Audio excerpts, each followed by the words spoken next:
Yeah, so my name's Hayden Hall. Graduated from Jefferson High School in 2013. Went to Clark College in Vancouver for 2 years. Graduated from there, and then took 2 years off. Worked at Nike, and then went to UAV, University of Antelope Valley in Lancaster, California, for 2 years. And then I actually just got done coaching there. I was a grad assistant, and yeah, coached there. And now I'm living in Louisville, Kentucky. Recently just got engaged.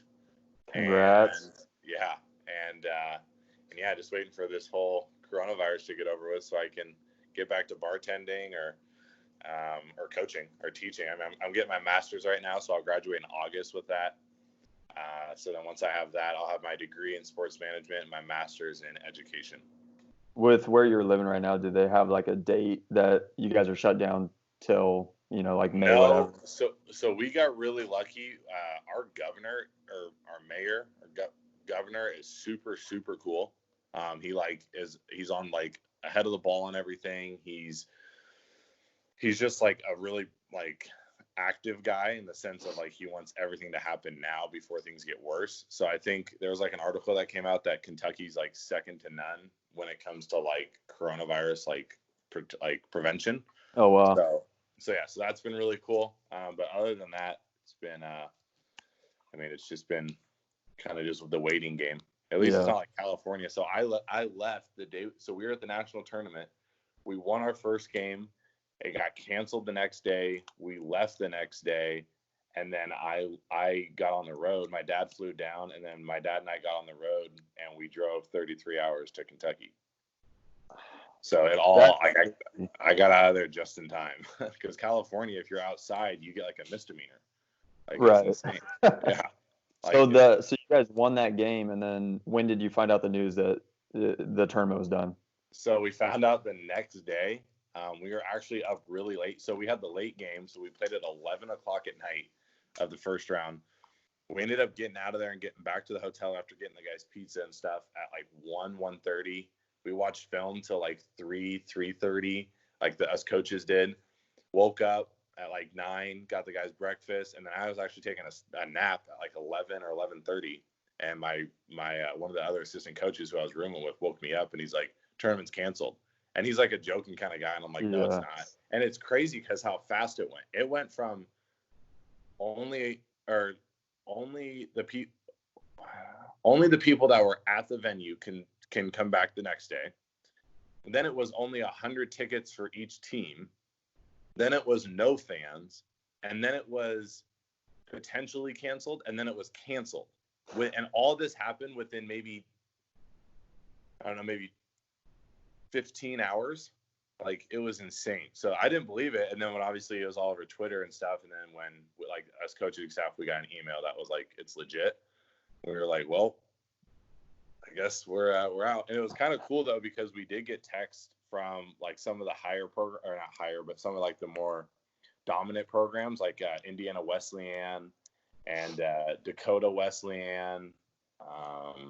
There was a couple other programs, and they like texted us and they're like, "Man, we were really excited to see you guys go on a run. Like, you guys are exciting to watch."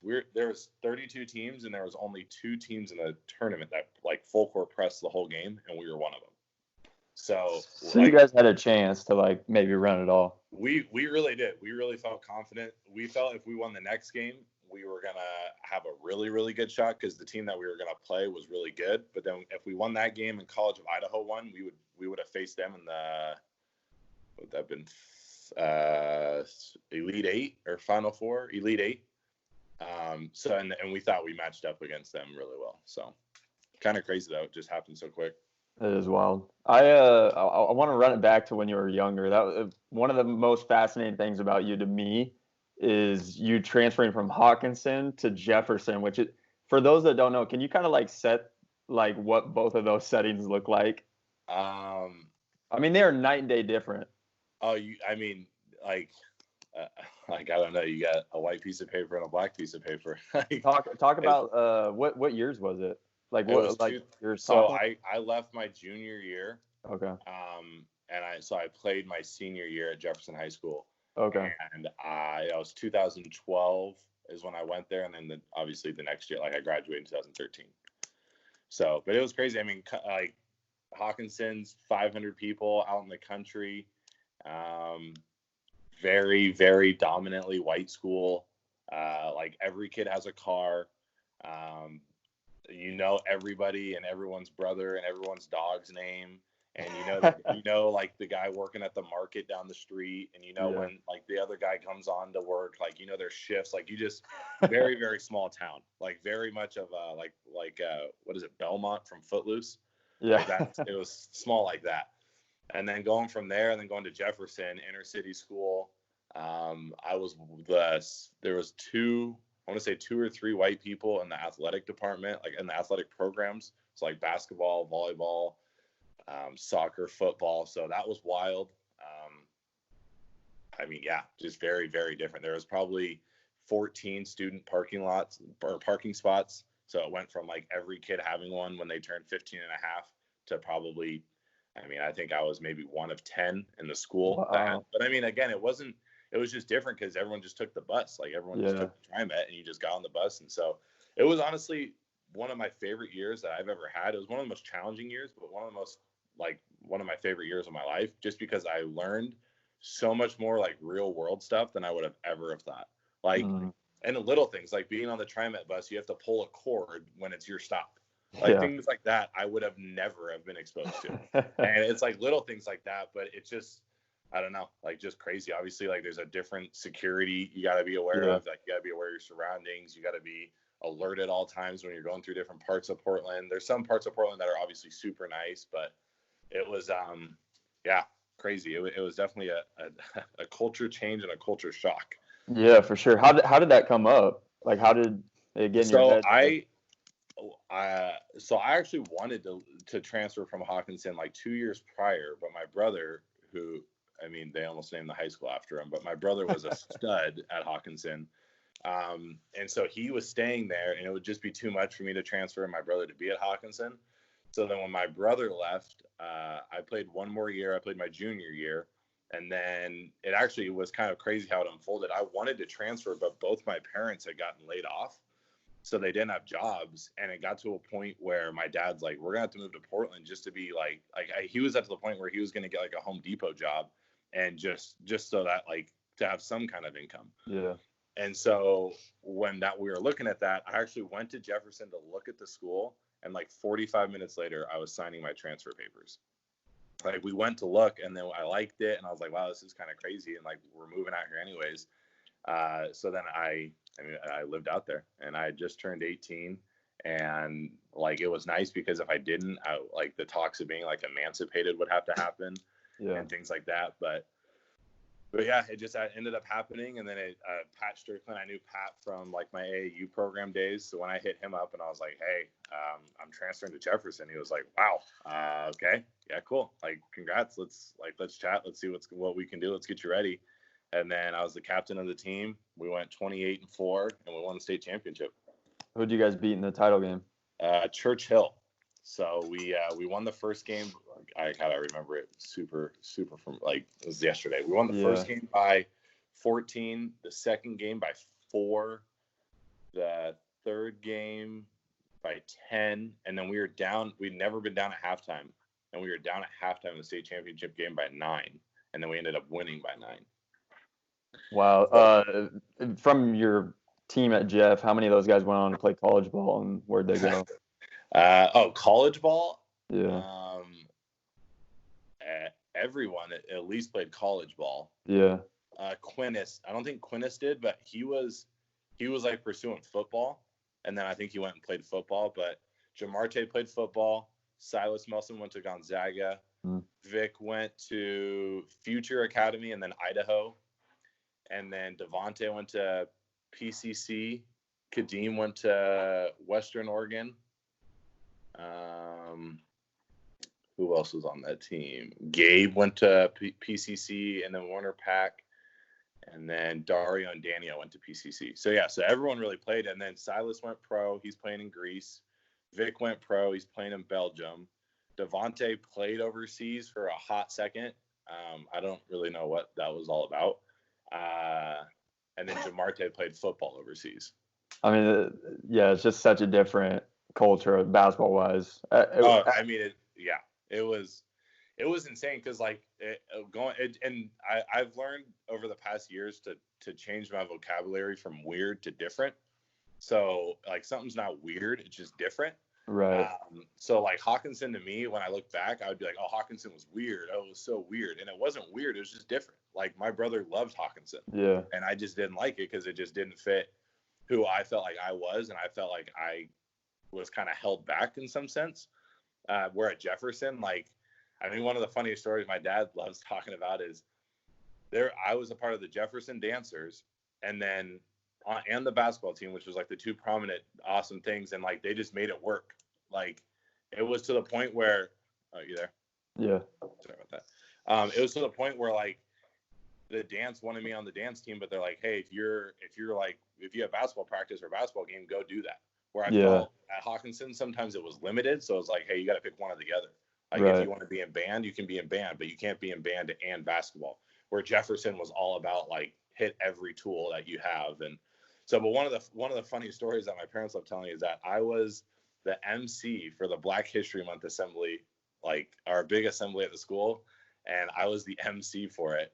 And talk about a situation I never thought I would be in, but talking about like Black excellence and like the history of like African Americans, and I was up there like in jeans and a tucked in polo. It was a wild experience. Yeah. That's funny. How do you think your game changed from going to Jeff?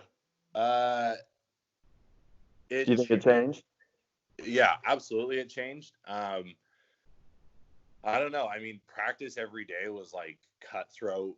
Like we hated each other on the court. And that was one of the biggest reasons why I think that Jefferson's such a big program is one, because Pat Strickland, in my mind, is the best coach of all time in Oregon. I know Potter's up there from Jesuit, but like practices was just like a dog eat dog. And it was like, if you don't play well and if you don't bring it today, you're going to get exposed. And everybody was wanting to expose somebody. And it wasn't just like, oh, I'm trying to dunk on you every day. It was like, in this drill, I'm trying to make you look like you don't belong on this team. Yeah. And like, Victor and I were really, really close friends, and him and I hated each other. We're throwing elbows in practice, cussing each other out, all these things. Then when we get off the court, it was like the most respect that I have ever felt from like a teammate. Yeah, for sure. I think that's where it changed, is that, and that's why, I mean, that's really truly why I think I played past high school, is because like, if you don't bring it at a college practice, you're either going to get exposed, or the coaches are going to start over recruiting you, or you're just going to just fall to the end of the bench. And so there's just not days off. Where I feel some other programs, like if you don't bring it one day, it's like, hey, be better tomorrow. Yeah. Where at Jeff, it was like, there is no tomorrow. Like if you don't bring it, you don't have it. Yeah. Hodgson, you probably could have had an off day or an off week, and it would have been fine. Yeah. And you just kind of bounce back from it, and it is what it is. And again, it's just a different way. Like I enjoyed my time. Like I'm still like really close friends with a lot of my teammates from Hawkinson.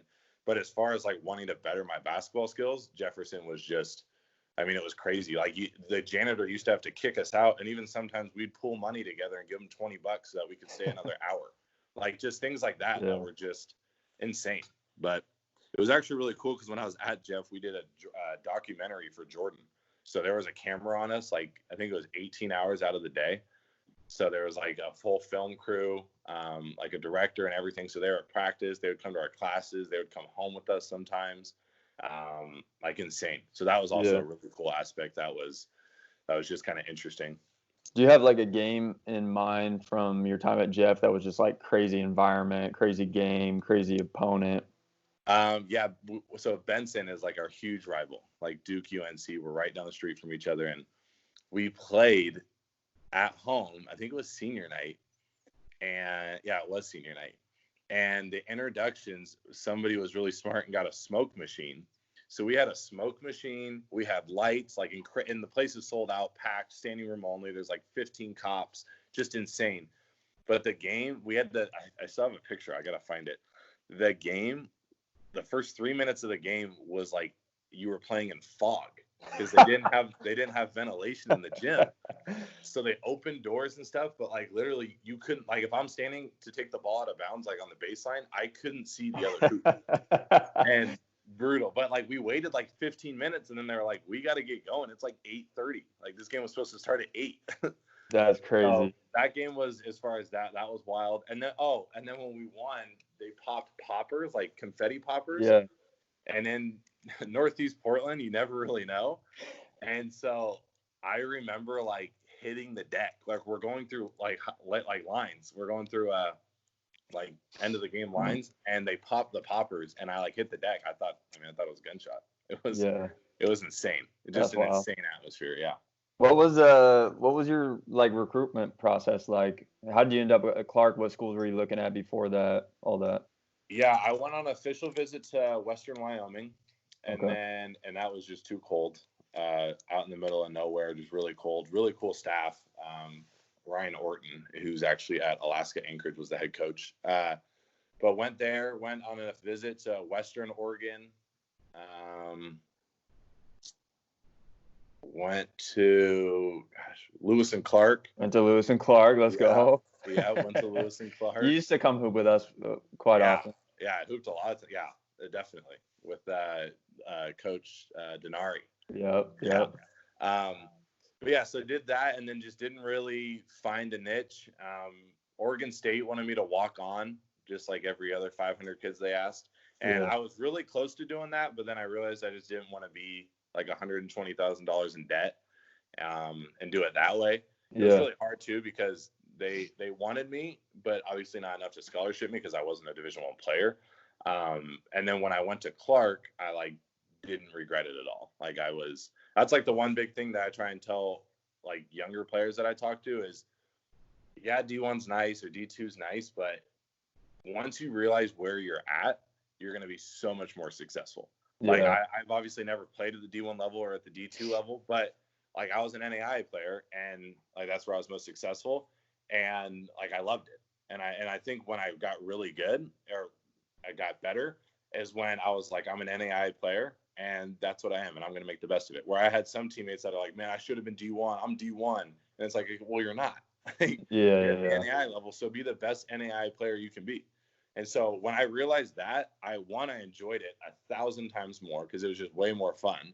And two, it gave me like a sense of like satisfaction with myself. Like, I was okay with it where like other guys were so mad that they weren't at Duke or they weren't at Kansas. And it's like, well, like whether you should be there or shouldn't be there, you're at the NAIA level. So play here. Like, when did you come to that realization? Because like in middle school, I was so blind to like what was out there. I was like, oh, I'm going to Duke. I'm killing my buddies on like outside when we play. I'm going to Duke for sure. Yeah, absolutely. Yeah. Honestly, it was Jefferson. So your senior year. And it was after one of the practices when we had, Vic and Silas and Devontae, they were very highly recruited. Silas for sure. But we had a practice where we had like Portland State, Oregon State, Oregon, like Idaho, Montana, maybe like a Pepperdine. Like we had like probably 15 college coaches, and it was right after. Like had a great practice. I'm like, man, I might get a look here, even at like a Portland or a Portland State, like a local school. And Pat Strickland, I still hate him for this. He's like, all right, hey, everybody go do like some dunks and stuff. Show them your athleticism. And I was like, dude, I can hardly dunk. Like, what do you mean? So they were throwing, like Silas is throwing it off the backboard. They're doing windmills. Silas is trying to do between the legs and getting close. They're doing reverse dunks, and I'm going up like Statue of Liberty traveling, just trying to get like a rim grazer. And at that point, I was like, okay, I'm probably like a D2 player. Like I could probably kind of do that way.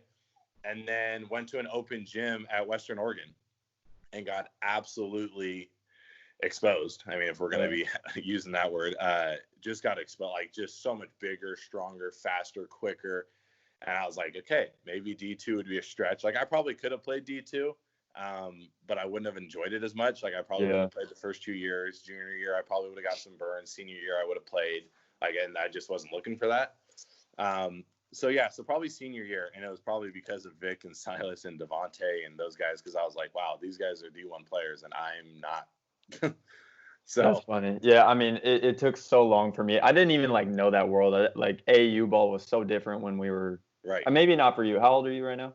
I'm well, I'll be 26 in August. I'm Okay, so I'm a 27. little bit older. I'm 30, Yeah, and AAU ball just like wasn't that big. Like if right. you were playing on a team, you had to travel like 2 hours to Seattle or down Yeah, to Portland. There was no like team right. in Longview. You know what I mean? No, So I didn't really know what was out there. I saw, clips here and there on TV of kids in high school, and I was like, okay, but those are like the top 50. Like maybe I'm right. like number 175. Yeah, yeah. Yeah, the Um, other realization was when I was playing for ICP when I was a sophomore in high school, and I played against Jabari Parker and Jaleel Okafor. They were playing for Mac Irving Fire, oh yeah. and I was in help side defense. I had a couple of these moments. I was in help side defense and like went over to help on number 12. I didn't know who he was. He was Jabari Parker, and he just like came like I actually got a charge because I didn't move fast enough and I didn't know what I was doing, and he just bulldozed me over, and I for sure thought that like I wasn't gonna make it. Like I was ready to text my mom and be like, I love you so much. Like, Yeah. RIP. but yeah, like, but then Julius Randle was at that tournament. It was like an EYBL tournament. Yeah. Like Julius Randle, Matt Jones, who went to Duke, like all these guys, and I was like, "Yep, that's not a good look there." And then Zach LaVine jumped over me at a Seattle tournament. I didn't know who he was, and I jumped with him. Damn. Who was your ICP team good? Because that was a really good AAU team. Yeah, ICP was good. We had well, my year was weird because any good player my year went up to the 17 or went up to what is it, 16U. Because like that team that year was like super solid. Yeah. So anybody that was good on my year or my team, they went up. And so, I mean, we had like Cameron Chapman who went to Michigan, Yeah. Vontae Carter who played at Portland State. Because like Silas and those guys, they were younger and they like stuck with their core. So Yeah. we're like the odd middle team. Like I had a guy, we played with a guy Wyatt. I don't know his last name. He was like this white left-handed kid, and he ended up playing like D1 football as a quarterback. And it was like super weird. I'm like, well, I didn't even know you played football. Like, so, but definitely some players that could definitely. I mean, they all played college hoops or college football, so it was good. How come NAIA was a good fit for you, or even junior college ball and NWACS? Like, why were those two good fits for your game? Because the jump wasn't as big, I would say. So going from high school, like if you're gonna go play D1 and you're gonna be effective, it's obvious for me. Like I think like I mean I don't know like you see, I mean obviously like Zion Williamson or something like that, you see him in high school and it's like, okay, that guy's Division I and he's gonna be really good. So you have those like LeBron James guys. Yeah. But then there's like the other level of like, wow, that guy's really good. Maybe in a year or two he'll play at D1. Where for me, I was like, I don't like, even if I did everything I could and played I mean, maybe senior year I'd get like Yeah. some scrub minutes on like a D1 Scratch team. the surface. Yeah, like so. But again, I could be sitting here saying, yeah, I graduated from Oregon State and I played at Oregon State, but like one, I wouldn't have nearly the amount of memories. I wouldn't have any championships. Yeah.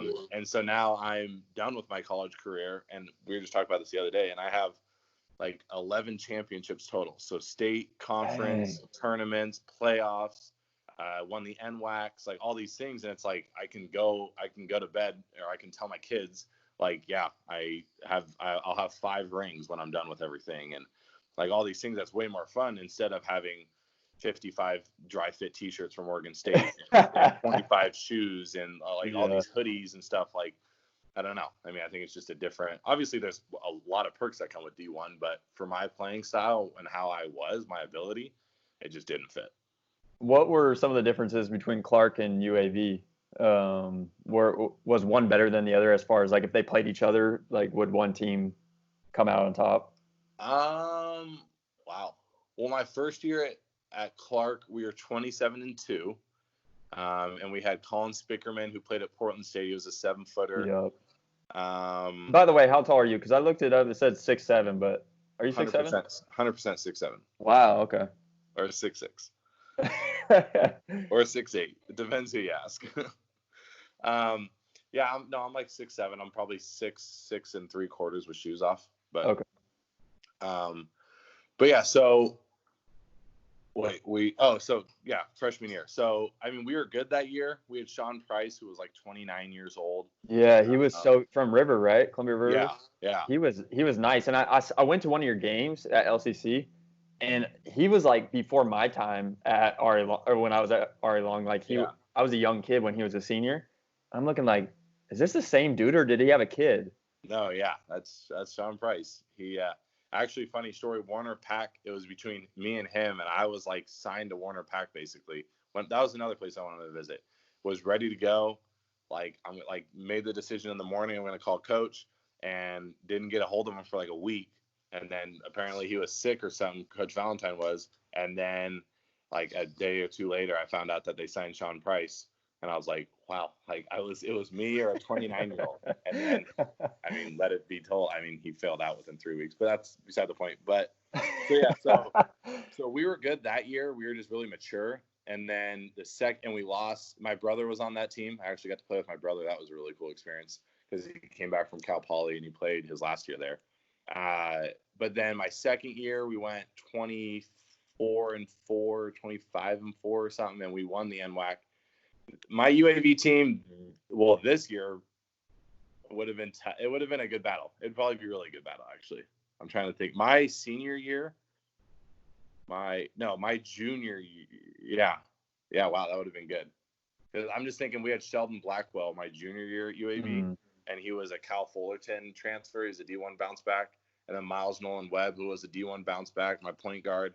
Like we had a good team, but our bench wasn't very good. And then my senior year, we were good, but we didn't have like an amazing player. We had a big center who was like 28, Christian Drayton, and he was like a Division I quarterback, and then like broke his hip. He was out for like 7 years, and then he came and played, and he was a player of the year for us.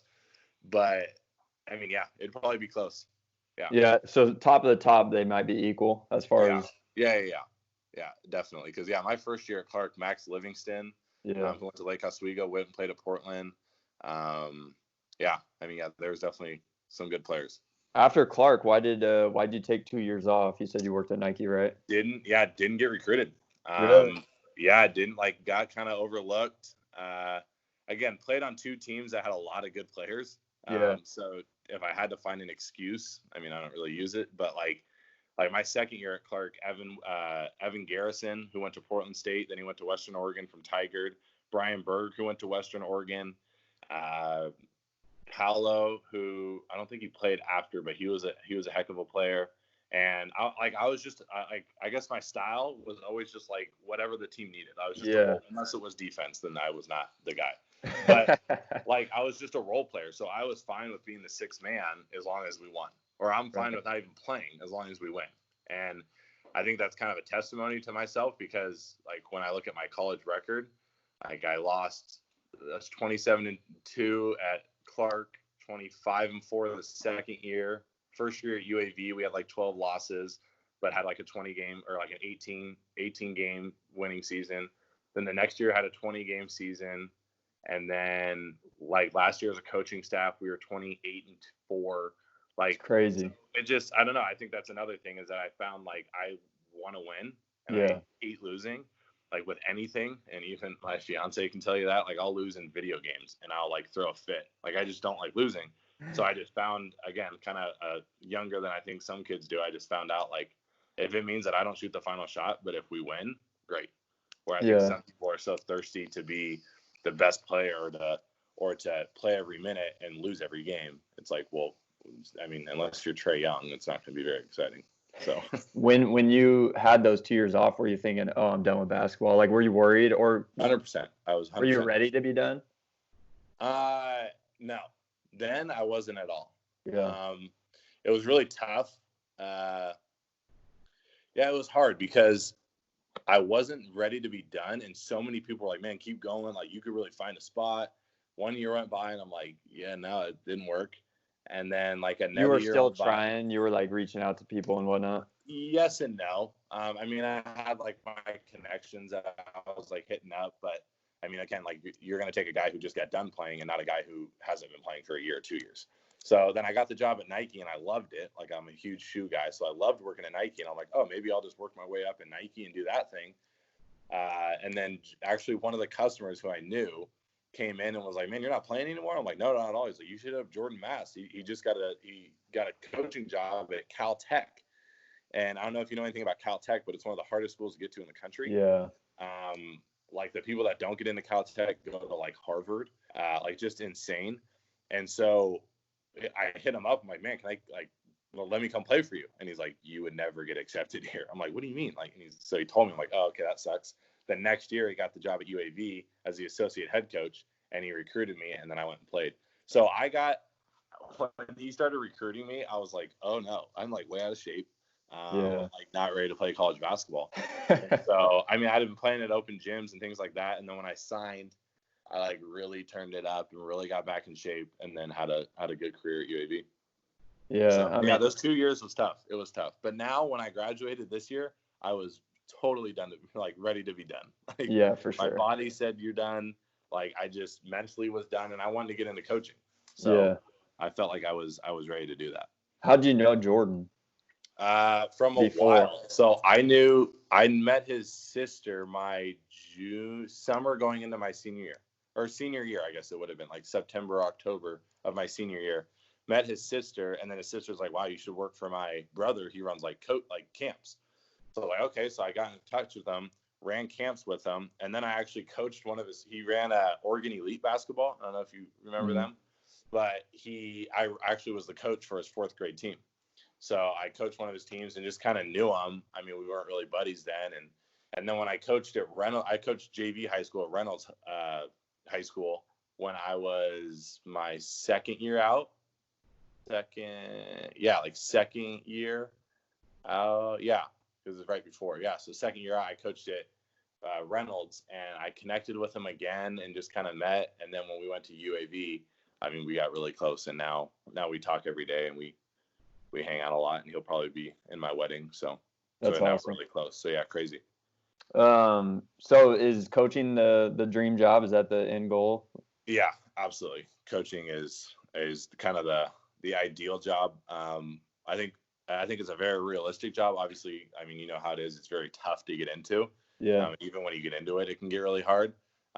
So kind of not my fallback, but my kind of plan B is like to be teaching and coaching, like to be like an elementary school teacher and like a high school varsity basketball coach, like in the same district, and do that way. But yeah, obviously college coaching, I want to get into, and with connects that I have and friends and stuff, I hope it works out. I know Pat Strickland's probably going to go to a college job soon, and hopefully maybe get on his staff. Jordan's going to always be a coach, so hopefully find his staff. Christina and you guys, like trying to get a part of your staff, like something like that. I need my job. Get out of here. I need my job. So something like that. I hope I can make it work. Okay, yeah. I want you to be a little cocky right now. Let's shoot for the stars. What is your dream job? Like, if you got to make your own movie, like where are you coaching? Wow. Yeah, shoot for the stars. Yeah. I'm coaching. Wow. I would say Oregon for the gear, but I already said that I wouldn't do it for the gear. Probably like UCLA. Okay. Or Arizona. Head coach, men's side. Yeah. Okay. Honestly, either head coach or like head assistant coach. Okay. I feel like an assistant coaching job is a lot better than people may seem. I mean, obviously, I love it. Like is great. Like head coach, I mean, it's your program. You get to do what you want. But like as an assistant coach this year, like that was one of the cool things about Jordan is that I was a grad assistant, but I was basically an assistant coach. Like a lot of grad assistants don't have say and stuff. Yeah. But it's just really cool because I got to add in what I did well. Like I got to add in my little points and my little things that way, but I wasn't like the number one guy. So like if there was something that I wasn't very good at or something I wasn't confident in, like Jordan has to be because he's the head coach. Yeah. Like something I'm really strong in, like really confident, I can be like, oh, I can talk here. But now if we're talking about like rebounding, I'm going to be like, yeah, Jordan, you're the head coach. You got to be able to know how to teach this. Like, no, you're so right though. You're so right. Yeah. It's nice to be able to like sit back and think about what you're going to say while someone else is talking and then jump in. Yeah. I mean, halftime speeches and end of game speeches, like I'm thinking the whole time he's talking and then like, all right, coach, he's got anything? And then I'm ready to go. Whereas a head coach, you got to walk in and be like, on point ready. So I think at some point I'll want to be a head coaching job, but like right now, like assistant jobs are money for me. Like I love it. So you were only probably like 4 years older than some of those guys, right? That you were coaching.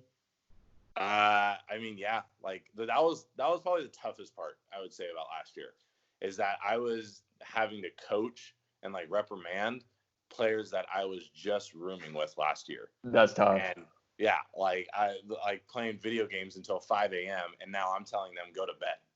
So like just really, and sometimes like I mean some guys like they got it. They're like, all right, you're a coach now. But other times it's like, man, you didn't do it when you played, and I'm like, I know, but now I'm not playing, so I have to be on this side. So it was also nice though because I understood. So like when Jordan may not understand, like, oh, all they're doing is staying up all night, and it's like, yeah, but they're just watching TV, like they're not doing jumping jacks and like getting tired for a game tomorrow. Like they're just up. So I kind of would have their back in that sense.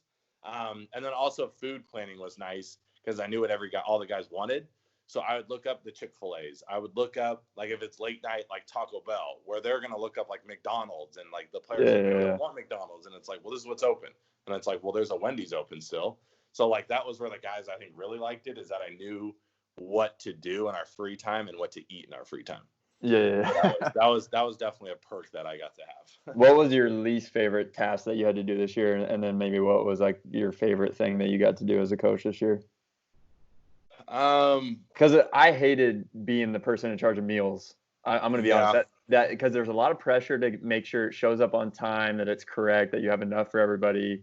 I guess the meal thing, the worst part about that is when you had to when you had to put everybody's order in. And so like Jersey Mike's was our home meal a lot of the time. So getting the text from 20 players and all of their orders are different, and then going to the guy at Jersey Mike's and being like, dude, we might as well start dating. We're going to be together a while. Like, here we go. And then reading it. And then this is my favorite. Something's wrong. And they're like, Coach, I said no tomatoes. And I'm like, dude, I read the text straight to him. Like, I don't know what to do. Like, I don't know how to help you here. Like, it's not like I said, God. This is Scott's, put extra. He said none. Like, I'm going to prank him. Like, no, I don't care. So that part was tough. Or doing online orders. I mean, we don't have like a huge budget. Like, I would imagine your guys' budget's a little more, you can play with it a lot more. But like our budget was very, very scarce. So like there was times where we had to get by on like 3 large pizzas. And that means like 2 pieces for every guy. And that's after a game. Right. So it's like, that's 15, like 6'2" and bigger, 215, 220-pound guys. And you're going to give 2 pieces of cheese pizza.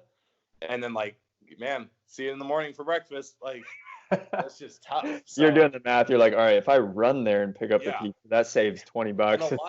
And a lot of times, I guess this is my least favorite. My least favorite is when we do the budget for food and there isn't enough for the coaches. And it's like, all right, either we can eat very little or we can come out of our pocket and do this. So that was tough. I mean, it didn't happen a lot, but that one was tough. But I mean, I didn't really not like anything because it was my first year coaching, so I'm learning. And if I didn't like something, I liked it. I liked doing it. I got 3 dogs. I don't know why. It's a whole nother Skype call. But I liked doing it because I found out I didn't like doing it, if that makes sense. Right. So you were learning. I knew, like, when I get a job and they're like, hey, these are your roles, I can be like, I don't want that job because one of my roles is something I don't like to do that I found out by doing it. Like, I don't know, that's like an optimistic way of looking at it. But then my favorite by far was, and this won't be a thing forever, but I got to be on the scout team. Oh, yeah, that's so fun. Best thing ever because I shoot, and that's really all I really ever did or do. And so Jordan would always be like, all right, you're number 12. All he does is shoot threes. Anytime he touches it, he shoots it. I'm like, today, like, I'm throwing up the powder, like at practice, like today is the day. I'm putting arm sleeves on and headbands, and like we're getting after it. And you don't have to be in shape or nothing. You just show up and like ball out. Not at all. Like, and like, oh, like, okay, now we're gonna do like defense. They play this. I'm like, no, they sure don't, because I'm not in. Like, faked a lot of injuries this year. And I was a coach. That's amazing. I got to be on the scout team too. And the nice part about me is you know, a 6'2" Division III girl is like a big post. All American. I'm like bringing the ball up 6'2" and So when I would work the camps for you guys and we play after and I'd play with the girls, yeah. I'm 6'7", bringing the ball up, faster, stronger, like than all the girls.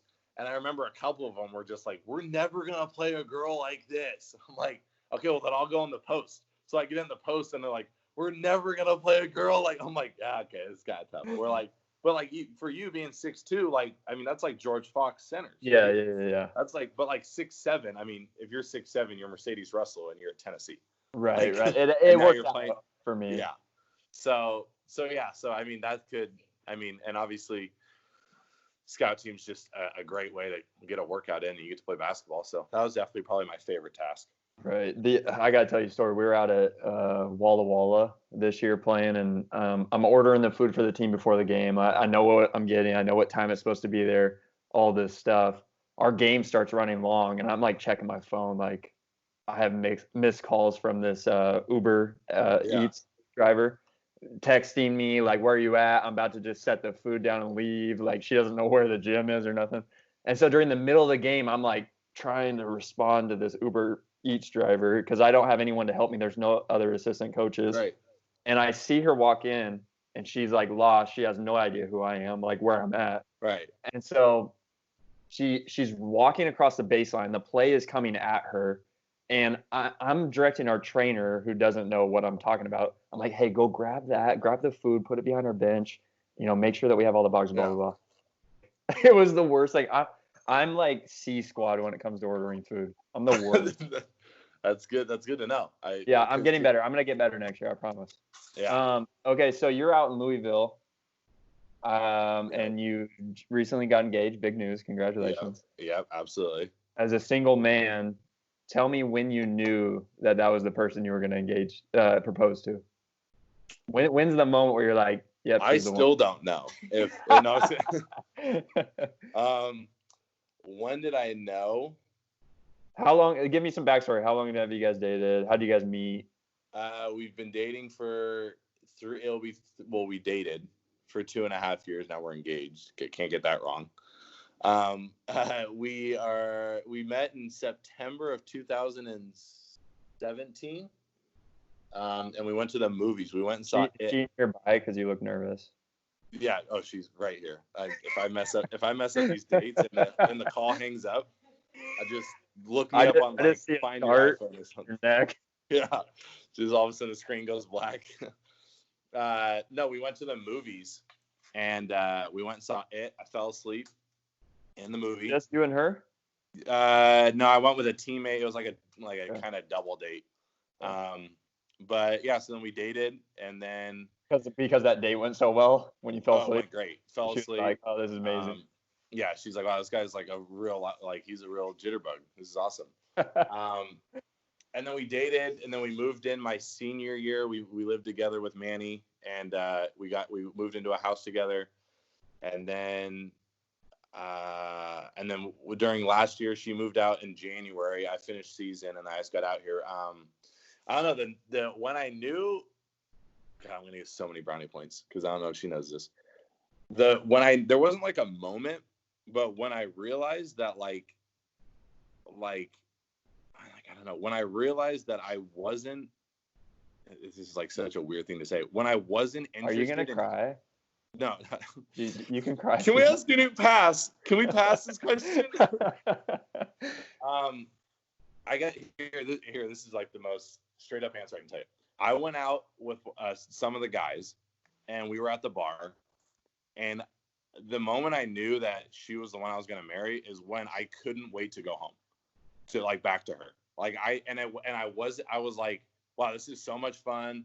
I'm having a good time. I'm with the boys. Like, but I would love a boys' night anytime soon. By the way, God, please. Now you start crying. Yeah, exactly. That's where I'll cry. Is I haven't had a guys' night in a while. No, but like I was at the bar, like dancing, having a great time, and I was like, I cannot wait to get back home because like I miss her, and that had like never really happened for me with like past girlfriends, and so that's when I was like, okay, wow, I like really really like her, like she's legit. And then when she met my parents, And the first time she met my parents was at my brother's wedding. Oh, wow. So like walking into fire. And Big moment. I mean, you know my mom a little bit, but for people that don't know my mom or my dad, it's a fire that's burning. Like you if you don't have thick skin, like you're gonna get cut up big time. And so she took that like a champ. And then I guess another moment, like mental images, is when we went to one of my really good friends' wedding, Ashley and Alex. There's like 40 people, everyone's running around, it's crazy, and I can't find Jules, and we're at like the big house, and I look over and she has an apron on and she's like cutting watermelon with somebody that she has no idea who it is. And I'm like, okay, this chick is so cool because she just hops in and just like, what do we need? Let's get it done. Let's get it going. And I feel like that's very much like myself. And I like people always say, oh, opposites attract. But like if you don't have a lot in common with the person or like the same goals or things like that, like it won't work like at all. And that's another thing that why she's so amazing is that like as silly as this sounds, and I guess if people are going to watch this that are married or engaged or like in a serious relationship, like if your girl lets you play video games and drink Mountain Dew until 3 a.m., marry her yesterday, because that is so rare. Like it's usually like it's not. Usually girls are like, okay, it's time to go to bed, or like, can you spend time with me, or like things like that. And like because I don't do it all the time. Like with quarantine, I do. But like when it wasn't quarantine, like she would let me do that, and like she let me be who I was, and like that was where I was like, okay, this is awesome. Like she lets me eat Taco Bell late night, like things like Coach, that. you need to Like, clean up your diet. Mountain Dew, Taco Bell, staying up dude, till 3. diet is next to horrible. Yeah, like awful, an absolute awful diet. Should we do a tummy check right now? Absolutely not. No, we will lose all viewers. No, it's actually really nice because I'm built like the Grinch, so all of my fat goes straight to my stomach. Like you like right here, all good, arms good, legs great, and then just belly. Yeah. What are your kids' names? The 3 dogs. Rawlings is 2 pounds, and he's a Yorkie Chihuahua mix, and his name is Rawlings Bauer because it's Jules' dog, and it's our dog. I'm gonna get in trouble for that. He's a Yorkie. Yeah, he's like 2.5 pounds. You can hold him in your hand. The other one is Lila, and Jules found her under a bridge when we actually like were kind of first started dating. Found her under a bridge, and we like saved her, and she's probably 12 pounds. And then the other one showed up at our front door, like scratching at our door, wanting to get in, and that's Daisy, and she's like 8 pounds. Will you guys stay out in Louisville? Is that like the game plan? No, I mean okay. So there's another thing is like being on the same page when it comes like geographically and like job wise. So like we've kind of made an agreement. Let me take some notes while you're talking. Yeah, exactly. Yeah. Write these things down. I swear I should be writing a book. Like being on the same page. So like we've kind of come to an agreement. Like whoever has the better job is where we'll go. So like if I get a job, and that's a huge thing because a lot of people like Jules loves her job, and if I get the head coaching job at Duke, like surprisingly, there's girlfriends or wives or fiancés that are like, no, like I love my job, and it's like, okay, but you have no idea. Like I'm gonna replace Coach K. I'm gonna be making millions. Like, but no, I love Duke. My job, and I love the city. I'm near my parents. Like, I mean, we're not near her parents, but like things like that. So like, I mean, there's job opportunities coming up that could happen, and like if it's a better job and it makes sense, like we're up and moving. And so that's one of the coolest things. That we actually have a wall in our living room, and it says it doesn't get any better than this, and it's a bunch of pictures. And there's like my graduation in Lancaster, us on Miami Beach, us in Catalina Island, up in Vancouver, Washington, in Lancaster, and Oregon. She was at her brother's wedding in West Virginia or in North Carolina. So like just all over. And I think that's one of the biggest things that that's why we mesh so well is that like we're down to adventure anytime. Like, and that's one of the coolest things. It just keeps things exciting. Like who knows tonight, like, I mean, without coronavirus, we'll probably stay, but like when it wasn't, like there was a night we just got done cooking dinner. It was like 9 p.m. and Jules's cousin was in LA, an hour and a half away. And he's like, hey, I'm in LA, just got here, ball. We're like, what? You didn't even tell us. And we like looked at each other. Yeah, we just turned the oven on. That's what it was. We looked at each other and we're like, let's go. And it's like, yeah, why not? Let's go. So we hopped in the car, didn't eat. I think we probably picked up like something on the way. And we like went down there, partied down there, and then drove back the next morning, and like it was great. Where some people would be like, nah, it's really far, like I have to shower, and it's like, no, we're ready to go. So, where's Jules from? She's from New York, so an hour north of the city. Oh wow. So that was the other thing. If you ever find a girl that's super far away and you guys met somewhere that you both are far away from, that's God being like, marry this one. Like I was in Portland and she was in New York and we met in Lancaster. So like it just was like, okay, this is gonna be a sign. I'm not a super religious person, but that's like a sign that I'm like, okay, I was probably supposed to meet you. Do you miss Portland? That's a loaded question. Yes and no. I don't miss the rain at all. Yeah. At all. Don't miss that. Obviously, I miss the people. Like, I mean, all my friends are there, like family. I have my immediate family's there. But I mean, yeah, I would say I miss it. Like, I miss knowing, like, it's twofold. I miss knowing where everything is and what's good and what's not, like food wise. But at the same time, that's like the best part about traveling and doing things is that you could walk into we've walked into bars or restaurants and been like, this is the worst place we've ever been. Like what? Or we've gone into places, malarkeys. We went to walk in. I had shoes on with no socks, basketball shorts, and a shirt. We walked to go get wings because we read that they had bar food. We're like, let's just get some wings. It's like midnight. We turn the corner. It's called Malarkey's, my favorite bar. We turn the corner. This was like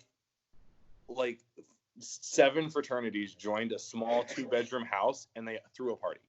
It was unbelievable. It was like music was rocking, a line out the door, and I'm like, whoa, can we get food? We walk in, like shoulder to shoulder, blasting music, everyone singing, college atmosphere, like, and I'm in shoes with no socks, basketball shorts, and a t-shirt. We stayed there for probably 2 hours and just partied. And it was like, what the heck? Like, so I love that because you never know, but I do miss knowing that, like, what's good, what's not, where to go. I'm never lost in Portland, stuff like that. So I do miss that.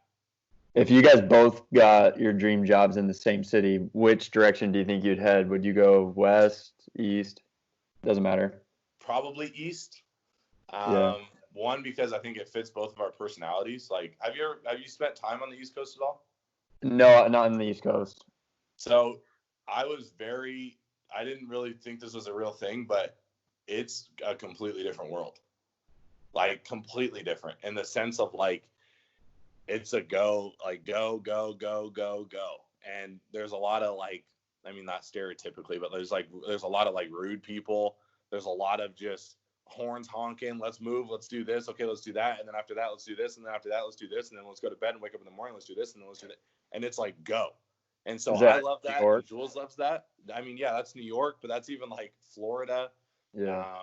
I mean, like, obviously, like, we were in North Carolina like 2 weekends ago. And I mean, quarantine's obviously very different, but like, it's just a different atmosphere. Food is so much better over here. I will say that. Like, unbelievable, the food over here. But I would probably say East Coast, but the correct answer is wherever Jules wants to go. There you go. Hey, one of the last things I want to talk about is we've gotten to know each other through camps. Yeah. And you, like, if people don't know you, you were like built to run camps. Like, you're like, honestly, if I had a draft and I got to pick from anyone in the world, you'd be my number one pick to run a camp. You need to meet more people. No, I mean, I've done my fair share of camps. You are like, you dance, you talk, you're so good with kids. You're like, you obviously know the basketball side of things. You're so good at talking in front of people. Like, do you recognize that in yourself, or am I like, have you heard that from other people? Yeah, I have, and I do, and if I had to brag, I would say that's probably like the best thing I am at doing. Yeah, whatever that is. And I don't know. I think it was just like I learned again at a younger age that, like, to get out of your own way. Like, if you're gonna be the cool guy that, like, I'm too cool, I'm not gonna try, I'm just gonna just hang back, do the less amount of work, then you're always gonna be that guy. And I think where I noticed was my first year, I was at Clark and I worked at Damian Lillard camp, and I was one of the 65 coaches, and every kid was like, man, I'm trying to just do the least amount of work, and on Friday pick up my paycheck, I got a free pair of Dames, and I'm out. And it was funny because I recognized it, I actually remember this moment. I recognized it, and I'm like, I would never want to keep doing this. Like, I want to be like that guy. And it was actually your boy, Phil Taylor, PJ. Yeah, PJ. can you talk about him a little bit? And Yeah, that so, group, that's such a cool group of friends. oh, yeah, insane. And so, yeah, so I saw him, and I'm like, that guy's, like, acting funny. He's being silly. He's tons of energy. He's always sweating. And I'm like, dude, what? Like, I'm like, what is this guy's deal? And I'm like, and I thought he was a coach. I'm like, this guy is just, like, weird. Again, this guy's weird.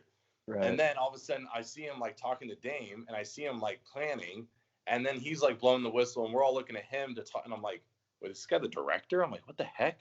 And I'm like, wait, he is the director. And I'm like, whoa, okay. And I kind of like, it was kind of one of those things where you're like in the back of the room and you're like looking, and I'm like, well, that guy's making the most money, and he has the coolest job because he does actually the least amount of work, but the work he does do is like the like very valuable, and he has a lot of responsibility. Right. And I looked at everybody else, and everybody else is like watching second graders do layup lines for 15 minutes. Right. And it's like, man, that's really boring. Where he's going around to different groups, like do all kinds of things. And so that's when I was like, wow, I like to do this. Like, you really got to just get out of your own way. And like the kids love it, and they feed off the energy. And then fast forward 6 years later, I'm a director with him. Like, we're co-directors. And so, and I'm hiring coaches that I was coaching with 6 years ago. So it's like, and I'm like, I have them on my little call sheet, and like when it comes time, I call them up. Hey, you want to help coach? Yep, I sure do.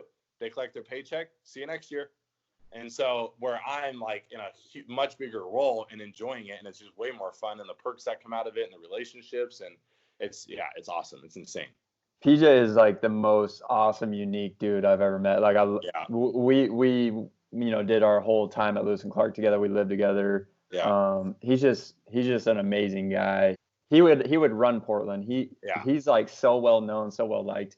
PJ and I, like, it was a weird transition because he was my boss, and then it was like I got just really lucky, and I was just ready when the opportunity came that like to be a commissioner, and then to be like oversee this, and then to be a director and like help. So it kind of worked, but it was weird because we went from like PJ and me to like PJ and me to like here, and then I would always like, he's always going to be above me, but I would say we're like this now. Mm-hmm. So like he's always going to have the upper hand, or like he's going to have the higher status, but we're like here. So for me to like kind of go like this, it's always been weird. But now we're at a point where we'll chat once a week, like once every 2 weeks. And like, we're friends, like we're good buddies. And I bounce ideas off him. He bounces ideas off me. And he doesn't like to talk on the mic. I love to talk on the mic. And so like we find each other's value, like our strengths and values and stuff like that. And then you throw Dave Hudson and the other director, and like the three of us are perfect. Like, I'm down to do all the silly stuff and sweat and do all that. And Dave's going to kind of run the thing. And then PJ's going to do all like the work that has to be done. So like without PJ in those camps, the camp does not run. Mm-hmm. Like we may have a camp, but it's not going to be near what it is. Right. Because Dave does great, I do great, but without a guy like Phil that's going to have the last word, who's going to know how to handle things. I mean, we've run into different situations with parents and kids, and he always handles it. And I've learned so much from him just from that. Like, we had a huge incident last year, and like watching him, it was almost like I felt like I was a part of the situation because of how I was like watching him and learning, okay, if this ever happened and PJ wasn't there, how would I handle that? Right. And like how he handles it is just, it's unreal. And his professionalism is insane. That's one thing he taught me, is professionalism. Because I was always cracking jokes and I was always doing things. He's like, hey man, like there's a lot of parents here. It's 2:30, camp's over at 3. Right. Like, you got to be a lot more professional. And it wasn't that I was being unprofessional. I was just joking or shooting half court shots. And he's like, no, this is the time to really lock in. I'm like, wow, yeah, like that's definitely true. Because now all these parents are here that paid a lot of money, and if they see the director like shooting half court shots, they're gonna be like, well, what are we doing here? Yeah. So, PJ's amazing, dude. Yeah. Okay, I lied. Oh, go ahead. What were you gonna say? No, go ahead. Well, I'm gonna change subjects. Do you have anything on that? No, okay. You're good. The last thing that I've totally blanked on, but I wanted to ask you is, how'd you get into dancing? Because you are an amazing dancer, and at camps you'll dance. I see you dancing on your Instagram. I mean, if you throw, what was that song that I had you die? Britney's "Toxic" by Britney Spears. Oh my gosh, I love that. That was my favorite part about camp was like once the kids were off doing their thing and then we would listen to music and you would just dance while kids were playing. It just made my day so much better. We have to run a camp together again just for the laughs. Sure. Like just for it. No, dancing was weird for me. I had a ton of energy when I was younger, and my parents were like, "Okay, you need to like get rid of this energy." So they put me in tap and jazz, like these classes. How old are you? What? How old? Probably second grade, third grade, like young. And they put me in the class, and they're like, "Wow, like this will be perfect." I'd come home tired, and so when like this whatever 4-month class, whatever was over, they're like, "Okay, like, do you want to do it again?" And I'm like, "Yeah, absolutely." And they're like, "Wait, really?" Like, "Yeah." So then I went to class one day, and then it was getting busy with my brother's basketball. We were playing different sports, and so they're like, "Hey, we're gonna pull him." And so it was like a tough decision, and they went to the teacher and like, "Hey, we're gonna pull Hayden." And they're like, "Why?" He's like, "Oh, we just kind of use this to burn energy." And the teacher was like, "Well, he's very advanced. Like, he's very good." And my parents just naturally. Like, yeah, just like naturally. And they're like, "Wait, what do you?" My parents were kind of like, "What do you mean? Like, he's good?" Like, no, he's like a very good dancer for his age. So they're like, "Oh, I guess we'll kind of keep him in it." So then I stayed until 7th grade, and probably the toughest decision I've ever made was I had to pick basketball or dance. And that was literally like my life would have gone this way or it would have gone this way. You would have been the LeBron James of tap. I would have been like, yeah. I mean, honestly, if I had to pick, I with dancing, because it was so like natural, like God gifted, I could have. I mean, this is kind of a wild shot to say, but I felt like I could have probably gone to like a Juilliard. Yeah. Because it was like a natural talent. Where basketball I was good at because I worked at it and I was tall and I was like coordinated. Where like dancing, I got it from like the get-go. Yeah. Like came out to, like my mom says, I came out the womb dancing. Like I was just ready to go. And so I like had to pick, but then just because I picked doesn't mean didn't stop dancing. I just danced not like for like a group or like a team. And so then I just kept dancing, and then I danced for Disney, I danced for Nike, Columbia Sportswear, Macy's, Helly Hansen, like different things. Danced for the Blazers at the Blazer show for 2 years, halftime show, like just different things. And I mean, dancing will always be like people are like, "Oh, do you like basketball or dance better?" And dance, hands down, just because for me, like I think Bob Fosse said it, it's the best way to express like your emotions. So like you can use words, you can use paper, you can use all these things, but like dancing is the best way, because if you see someone dancing, you know exactly how they're feeling. Mm-hmm. If they're going through anything, like you see some of these high level dancers and they're like crying at the end of their dance routine. Yeah. It's because there's so much emotion.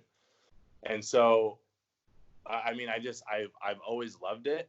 And then as far as why I kept dancing, it was easy to get the ladies when I would dance. Here comes the dart. To get the lady. Like that's why I kept dancing, is so because I knew that my future fiance was gonna find me through dancing. Yeah. She didn't. Not at all. But yeah, I mean, dancing always been like I felt like I've always been good at it, and then I've just loved it. Like you don't need a ball, you don't need a special floor, you don't need a special uniform or anything. You don't need anybody else. Like you can dance wherever you want, whenever you want, however you want, and that's the best way. Like there's no wrong way to dance, and I think that's good. Do you have a TikTok? Yeah, we made one in this quarantine time. I feel like you would crush that app. That's what everybody says. You need to be on there, like really posting dances. That'd be awesome. That's what a lot of people have. Do a favor for me tonight. Your homework is on TikTok.